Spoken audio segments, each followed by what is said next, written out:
আজ বিয়ের পর প্রথমবার যাব দাদুর বাড়ি, তাও আবার মায়ের সাথে। দাদুর বাড়িতে একটা অনুষ্ঠান আছে, বরমশাই কাজের জন্য যেতে পারবে না, তাই আমি আমার মায়ের সাথেই যাচ্ছি। আমার দাদুর বাড়ি আমাদের বাড়ি থেকে প্রায় ৬-৭ ঘন্টার রাস্তা, তাই সকাল সকাল একটু কিছু খেয়ে বেরিয়ে পড়বো। এখানে ব্যাগটা গুছিয়ে নিয়েছি আর বেরিয়ে পড়লাম। মা ওই দিক থেকে আসবে ঢিটোলে, তারপর দুজন মিলে একসাথে যাব। সত্যি কথা বলতে দাদু বাড়ি যাব এতদিন পর মনে একটা আলাদাই জিনিস কাজ করছে। যেহেতু অনেকটাই দূর দাদুর বাড়ি, ছোটবেলা ওই ৬-৭ মাস পর পর যাওয়া হতো, আর যদি বেশি ছুটি পেতাম তাহলে তো ওই ১-১.৫ মাস পরপরই যেতাম। কিন্তু বিয়ে হওয়ার পর এই প্রথম আমি দাদুর বাড়িতে যাচ্ছি। আমার বর অনেকবারই গিয়েছে, কিন্তু আমি আর যেতে পারিনি। তাই এবার বর বলল, তুমি ঘুরে এসো, আমি বাড়িতে থাকি।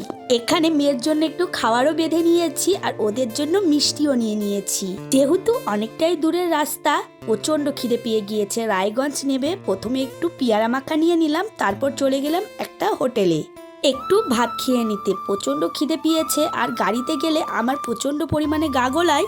ছোটবেলা তো প্রচন্ড কষ্ট হতো যেতে, কিন্তু এখন অতটাও আর অসুবিধে হয় না। তো তাহলে এখানে ভাত নিয়ে নিয়েছি, খেয়ে নেই ঝটপট, তারপরে আবার বাসে উঠতে হবে। যতটা রাস্তায় এসেছি এখনো তার থেকে অনেকটা বেশি রাস্তা যেতে হবে, কিন্তু এতটা জার্নি শরীরটাকে ঘায়েল করছে না, কারণ মনে একটা আনন্দ। দাদুর বাড়ি যাব, জানো তো ছোট থেকে আমি আমার দিদাকে দেখিনি।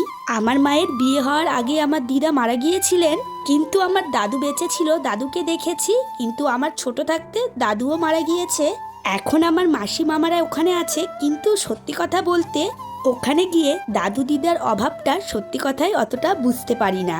ছোট থেকে মামা মাসিরা আমাদের ভীষণ ভালোবাসে, আর তার সাথে তো আমার দিদি দাদারা আছে, ওরাও আমাদের ভীষণ ভালোবাসে।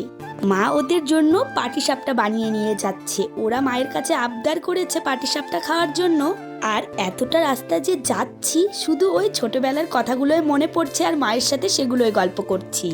দাদুর বাড়িতে গেলে কার কি মনে হয় আমি জানি না, কিন্তু সবসময় আমার ছোটবেলার কথাগুলোই মনে পড়ে। আর ওখানেতে এখন আমি আর একা যাচ্ছি না, আমার মেয়ে যাচ্ছে। তাই ওরা আরো অপেক্ষায় বসে আছে আমরা কখন যাব, আমার মেয়েকে ওরা দেখতে পাবে। এখানে দাদুর বাড়ি চলে এসেছি, কিন্তু বাড়িতে কেউ নেই, সবাই অনুষ্ঠান বাড়িতে আছে। কালকে অনুষ্ঠানটা আছে, আর কালকের ভিডিওতেই তোমরা জানতে পারবে কি অনুষ্ঠান আছে। আজ আমরা এখন আর এখানে বেশিক্ষণ থাকবো না, যাব অনুষ্ঠান বাড়ি। আজ তাহলে আসি।